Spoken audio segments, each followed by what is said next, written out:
సొరకాయ అంటు పులుసు. జై శ్రీమన్నారాయణ. సొరకాయ అంటు పులుసు చేస్తున్నానండి.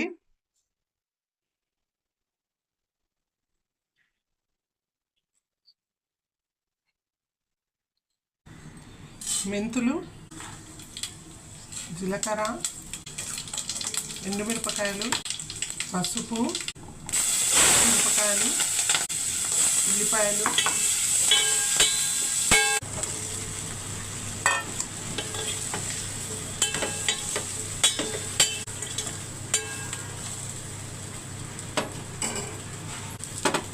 5 నిమిషాలు మూత పెట్టుకొని ఆయిల్లోనే వేయించుకుందాం.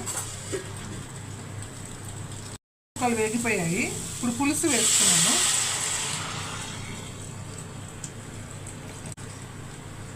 ఉప్పు, ధనియాల పొడి, జీలకర్ర మెంతి పిండి,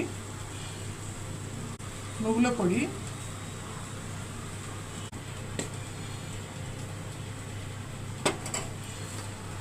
సిమ్లో పెట్టి కాసేపు ఉడికించాలి.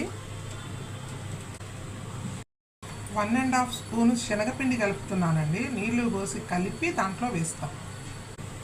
శనగపిండి కలుపుతున్నాను.